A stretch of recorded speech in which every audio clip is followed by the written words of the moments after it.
Hello, everyone. This has been Kelly with Endeavoring Orthodoxy. Today, I want to talk about a subject. What is Marxist theology? Is there any such thing as Marxist theology? If so, is it even biblical? No, it's not. So that's the short answer. So stick around and we're going to talk about this today. Before we get onto that, if you would, please remember to like and subscribe and turn on your notifications because YouTube does not always recommend, but we will get right into it. So, what is Marxist theology? Now, I'm going to be looking at my notes a little bit to tell you a little about what's going on here. But to put it simply, Marxist theology is theology that is done through the lens of a Marxist ideology. So it is the study of God, quote unquote, through the lens of this Marxist ideology. And so, in order to understand this definition, we have to break it down even further. We have to understand, well, what is an ideology, and then also what is Marxism. These terms kind of get thrown around in our culture today. We have so many people who are kind of leaving broadly evangelical churches to become quote unquote woke, and a lot of people are saying, "Oh, that's just Marxism that they're doing." Well, let's step back from that a little bit and understand these terms so that we know what we're saying when we use those terms. So, an ideology, it's really the content, the thought content that makes up the thinking of a group, typically a political group. So, an ideology is literally the content of thinking, most often political thinking that characterizes a group, a social group, or a political group. And so, Marxist theology is theology that is characterized by the thought content of Marxists. Now, Marxism as a philosophy originated with the thinker Karl Marx. Now, some people don't believe that Marxism really is a philosophy at all. They kind of think it's a pseudo philosophy. Now, some even would call it a religion. I'm not going to argue that here or there. It just depends on what certain people believe. However, we're going to call it a philosophy for now, and not really get into the technical terms of it. But Marx's philosophy, he really set out to challenge the political, economic, and social norms of his time. And he used different theories to challenge those norms. He came up with theories like labor theory, the labor theory of value, dialectical materialism, class struggle, and socialism, which is really what we associate Marx with, anyways. And so, in theology, where Marxism comes up, then the main emphasis and focus is going to be on a kind of a dialectical process. And I'm going to explain what that is. A dialectical process in theology that focuses on class or social group struggle. So I'm going to explain what those two things are to help you better understand what indeed is Marxist theology. And so Marxist theology is theology that is characterized by a Marxist ideology, which contains the theoretical elements of dialectical thinking and social group struggle.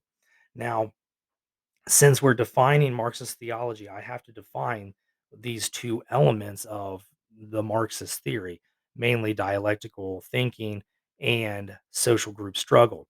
Now, the easier one, social group struggle, we'll do that first. Social group struggle really is a process of reflecting on and theorizing about perceived and apparent inequalities between different groups within a society. Now, Marx used class struggle within his own culture. We don't really have classes like he did in his day. And so, what a lot of people have done is they have adopted Marx's class struggle theory and they have applied it to different social groups within our current context. And so, we would see this in different social groups that we would characterize today as the haves or have nots, or really those who are oppressed and those who are oppressors. This is really how this comes out in our theorizing today using Marxist theory, talking about social group struggle. So, social group struggle is the idea that there are oppressed and oppressors out there. There's an oppressed social group of people, and there are oppressor social groups of people. Dialectical thought is it's actually older than Marx himself. It's much older than where Marx got it from too. Marx really got his dialectical process from Hegel, but dialectical thinking as a thought process goes way back, goes all the way back to Plato and Aristotle, and maybe even before them.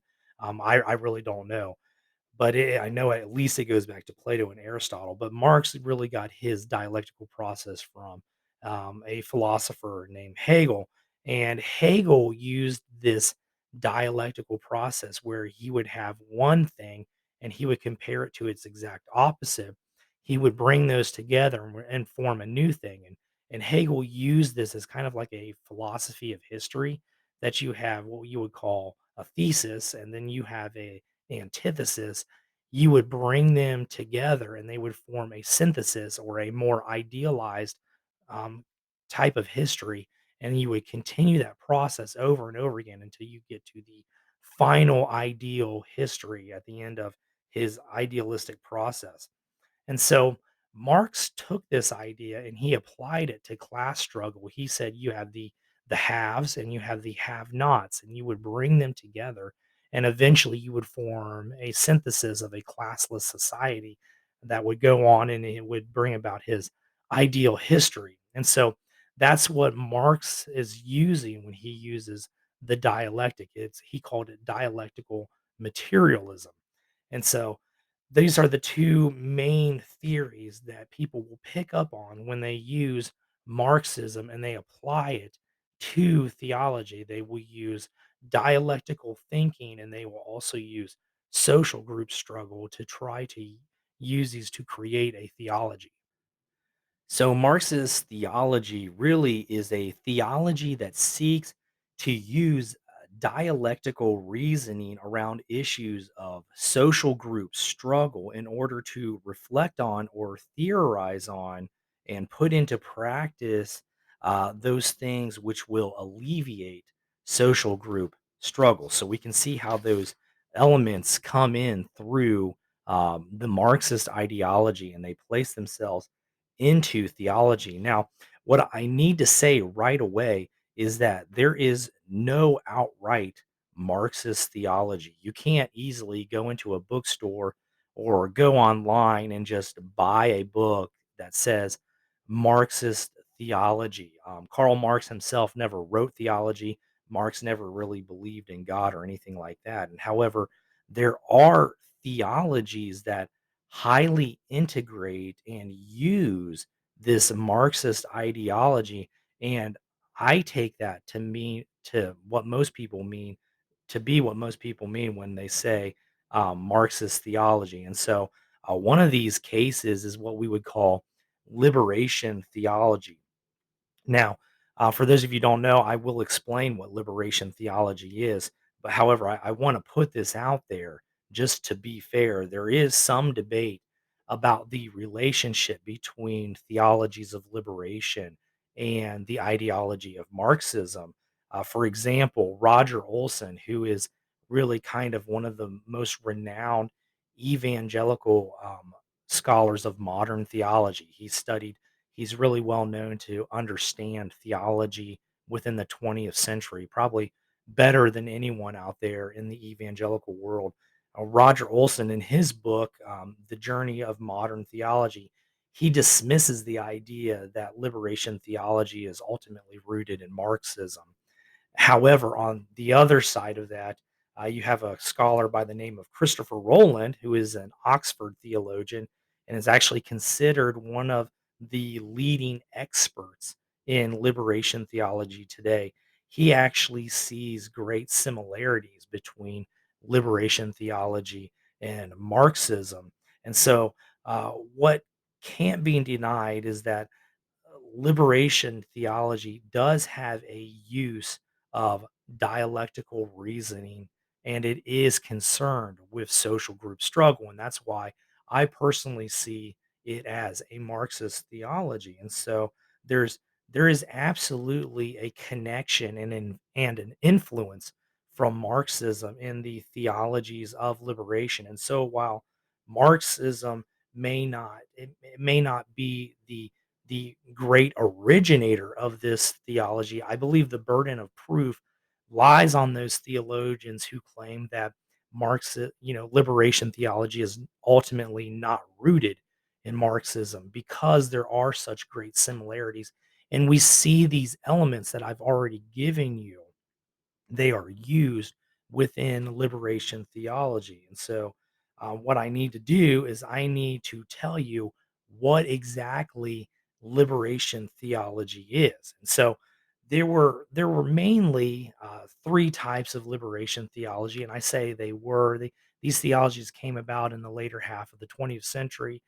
They've really fallen out of popularity, although a lot of their ideas today, I would say, are being picked up and utilized by those who are kind of becoming what we would call ex-evangelicals, or they're becoming quote unquote woke in their theology. I think a lot of these former liberation theologies, the ideas that these originators came up with, they are being recycled, repackaged, and reused in theology today. And we're not really sure exactly what to call this new theology, but they are definitely getting some influence through liberation theology. There were three main types of liberation theology. We have what we call Black liberation theology, Latin American liberation theology, and women's liberation theology. And we can't get deep into the specifics about each, but just simply because there's just too much to cover. But what we'll do is we'll try to give a general overview of each, and then what we'll see is we'll see these elements, particularly dialectical reasoning and class struggle, come through. And so it's important to remember that all these theologies, they were developed within a cultural context. So Black liberation theology, it's developed within the context of racism in America, specifically in the 1960s and the 70s. Latin American liberation theology, it's developed in the context of major class struggle for the poor in Latin America. And then women's liberation theology, with it's developed within the context of feminism and the need for women to be liberated from the patriarchy, quote unquote. And so all these liberation theologies, they vary in their degree, to how they are viewed by the church, as whether how orthodox they are versus how heretical they are. But what we need to understand is that some of these theologies, like Latin American theology, a lot of the Roman Catholic Church view this type of theology within the realm of orthodoxy within the church, and they have a positive reception of that kind of theology, whereas other theologies like Black liberation theology and especially women's liberation theology, those theologies did not receive as warm of an embrace from their perspective, context that they were located in. Specifically, Black liberation theology and women's liberation theology definitely was not received in the Western world by what we would call orthodox strains of Christianity. Now, what all liberation theologies have in common really is they are ideas of social group struggle, how they use them through dialectical reasoning, and also how they use that in relationship to doctrine of sin within Christian theology. Now, there are many, many more commonalities that these theologies have in common between each other, and you can see them. You see those commonalities in the roots of Marxism. We could go on for a long time and talk about those, but I only need a few of these commonalities to really describe how they are related to Marxism. Now, typically, Orthodox theology understands sin on an axis. There is both a vertical axis and a horizontal axis. This is classic kind of theology you would find in many evangelical or even Roman Catholic or Orthodox types of books talking about sin. The vertical axis of sin has to do with how sin exists between man and God. Man sins against God. There's also a horizontal axis of sin that talks about how man sins against man. And so we can see that as Christians, we understand that. We know that we both sin against God and we sin against man. That's why Jesus tells people to love God and love people. It's very important to hold those two axes together and make sure that we're not failing at both of those. But liberation theology, for the most part, and at least I can't find it in my reading of it, and it's not something that's talked about much at all. Liberation theology does not have a vertical axis of sin. There is only a horizontal axis where certain people groups of who are oppressed sin again, or they are sinned against by those who are the oppressors. So, liberation theology doesn't have that vertical access to where it understands people to sin against God. It only has a horizontal axis of sin where certain people sin against other people. And so there's no sin against God, there's only sin against people. Now, salvation, because of this relationship of sin between people groups and no sin again between man and God, salvation in this type of theology is understood as the social restoration and liberation of people groups who are oppressed. Remember that whole class group struggle, that social group struggle? Well, there are people who are oppressed and there are oppressors. Salvation is finding the restoration and liberation of those oppressed people. Salvation is not being reconciled to God through Jesus Christ, it's achieving social equality and liberation for oppressed people groups. So again, there's no really spiritual aspect to sin within this kind of theology, which makes sense because it has roots in Marxism. And Marx was what we would call a dialectical materialist. He was only concerned with the material world. And so, liberation theology, having roots in Marxism, really only has concern for the material world. It believes in building the kingdom of God here and now, and it doesn't see really any future eschaton or future reality of heaven where Christ reigns. And so these are only some very broad generalities about liberation theology. Now, how is this theology then related to Marxism? And I have just a few ways to give to you, and then we'll wrap this up. But both liberation theology and Marxism, they have a fixation on the material world, which I already discussed a little bit. All the theological aspects of liberation theology, they have none or very few spiritual aspects to them. Heaven is primarily seen as something that is achieved here on earth. It's something that is achieved through our social group struggle and continually building on that dialectical process until we finally realize that ideal synthesis state where we have a no more oppressors in our society, which I'm not even sure that can happen, when we look at biblical terminology you know, a second relationship between is that both liberation theology and Marxism, they engage in that dialectical process. So again, we've talked about that already. You have the oppressors in liberation theology, and you have the oppressed people that liberation theology is concerned for. Those are the people who are being sinned against. There is no vertical axis of sin in this. And so the dialectical process is really theorizing and reasoning about how to bring these social groups together, synthesize them so that again you have just a social group that is reconciled to each other with no more sin, and there's never really any reconciliation to God in that kind of process. So Marx used dialectical reasoning to further his economic theories about conflict between classes. Liberation theology uses dialectical reasoning to further a need for theological practice to liberate the conflict between oppressor and oppressed groups. So, while liberation theology does not necessarily mean it's a Marxist theory, there are undoubtedly many similarities between the two, and you can't escape that.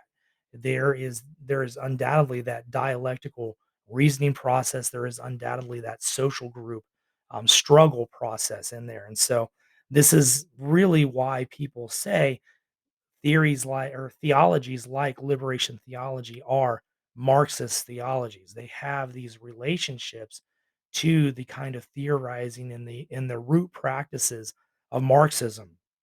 So, what applications can we take away from this comparison between Marxism and liberation theology? Well, one, we can question whether such theologies, because of certain aspects of their theory, are they even Christian theologies at all? And so, the reason I say that is because these kind of theologies, these kind of liberation theologies, they completely overturn the orthodox doctrines of really sin and salvation.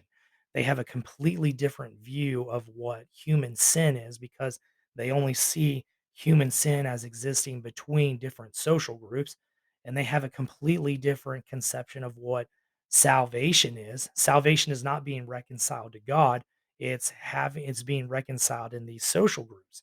And so we can ask ourselves, is this even Christian, or is it trying to use a Marxist and Christian framework to really get a political theory across? You decide. I know where I stand on that.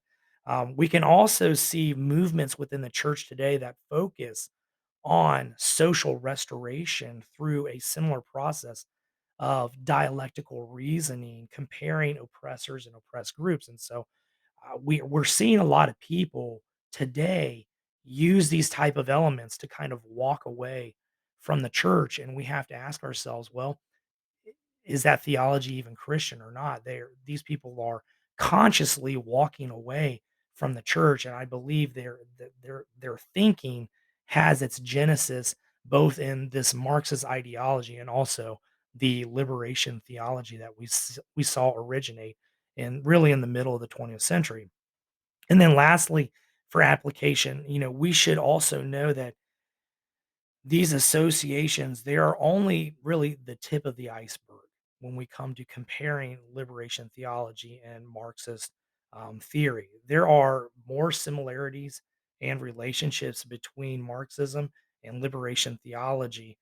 Um, we just don't have time to talk about all of them. And so I know for a fact through other people and learning, a guy by the name of Paulo Freire, who was kind of a Marxist education reformer.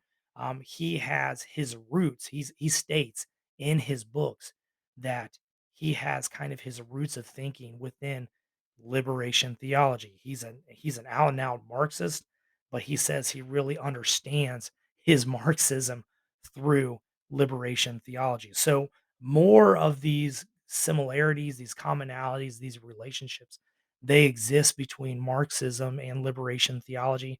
I simply don't have time to talk about all of them today. I don't want to necessarily talk about them all today. Wanted to give you a basic snapshot of what is a Marxist theology. So, that is what a Marxist theology is. It is a theology that is focusing on a Marxist ideology by using dialectical reasoning, talking about social group struggle. So if you're ever trying to find out, is this theology really Marxist in origination, think about these elements, see if you can find them within that person's thinking, and try best to use the application to challenge and critique those theologies. So that's all I've got today. Thank you for watching. From here, go read a good book. I love you. May the Spirit illuminate you. God bless you.